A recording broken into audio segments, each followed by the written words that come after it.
congratulations to you. I mean, what a thrill. Yeah, thank you very much. It's a dream come true, literally, yeah. Now, you've been boxing since you were a child. I mean, you were a junior boxer, you competed at the Olympics. Was it always your ambition to go pro and be where you are now?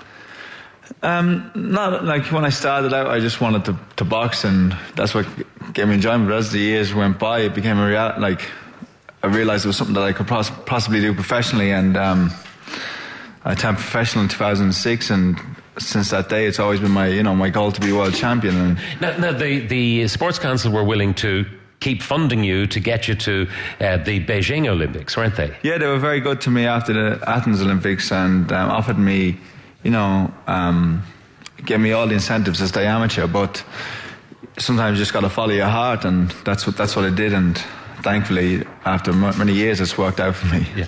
Now, the pro boxing world is like a sea full of sharks. How do you navigate your way through that? It's it is a tough game, and what happens outside the ring in terms of the politics and the management and promotional side is sometimes harder than the fights itself. But most businesses, any business is cutthroat in a sense, so it's no different. And you just got to have good people around you. And I've been very lucky. Yeah, very lucky to be managed and trained by Adam Booth now, who's over the last years has brought me on as a fighter and navigated my career, to a world title. Talk us through the fight last week, because according to the judges, you were behind on points on all 5 rounds. What goes through your head at that stage? I mean, are you always optimistic I can do this, irrespective of what the judges are scoring? Yeah, of course. The moment you admit defeat in your mind, you've lost. So I was very calm in the fight. I knew he was a fast starter, and in the early rounds, that's his better rounds. And my coach, Adam Booth, was saying to me, just be patient and your chance will come. And as I got up off the stool for the 6th round, he said, now start to work and open up a little bit. So you actually had been playing boxing quite conservatively. Yeah. Within yourself. I was,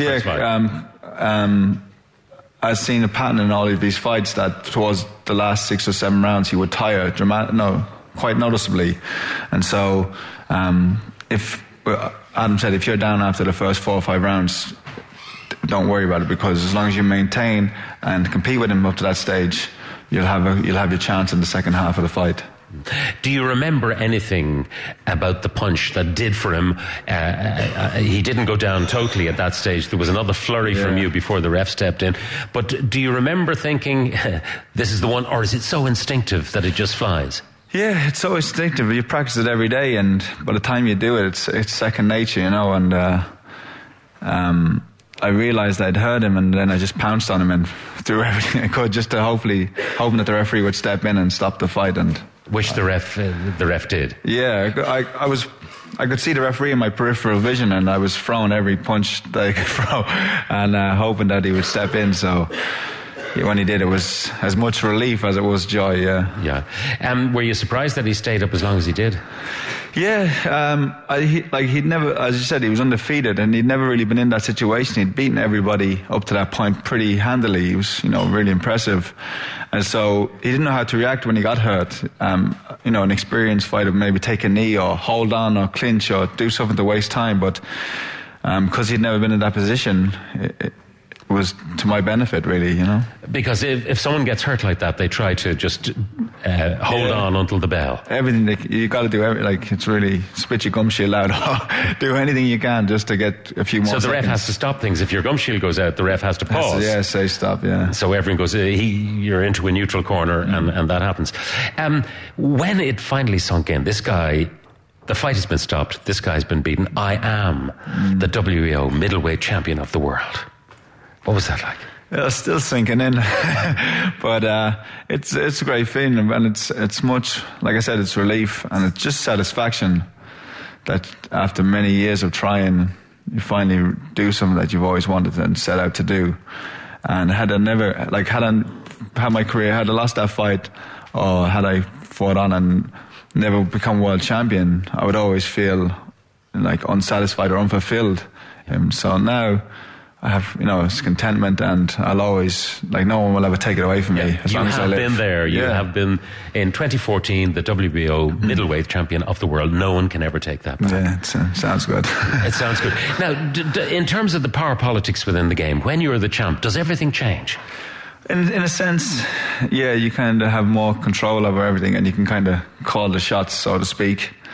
And put you in a position of power that the challenges have to come to you and box to your terms when and where you say so. So I have a mandatory challenger now for my title. There's a guy called Billy Joe Saunders from England. He's the number one contender, and so we're likely to fight this year, if the next fight, the one after that. Okay, now what about Ireland? This is where you want to defend your title. The first defence, if possible, in Ireland. And it would be, I've said it already, but Thomond Park in Limerick would be amazing, and I had certain dreams in my goals for my career, and one was to win a world title and to have a homecoming and bring the title back to Limerick, which I did 2 days ago now, and that was an amazing experience. And I'd like to thank all the people in Limerick who came out to see me, and City Council and Shannon Airport, who did a great job, and David McHugh at Line Up Sports. And that was certainly a dream come true. And the third dream would be to defend the title in Thomond Park. Thomond Park. Well, you certainly have a full house, there's no doubt. And if you were fighting, what's his name, Billy Joe? Billy Joe Saunders, yeah. Yeah, I mean, you'd get a good crowd coming over across the pond to see him have a go. He's a big name in England and a big name in boxing now. He recently beat Chris Eubank Jr., who people would know from his fight with Steve Collins. And it's a massive fight, not just in England, Ireland, but in world boxing. Yeah. What would you say to kids listening and the parents of kids listening who are into boxing? Well, I'd say if I'm anything to go by,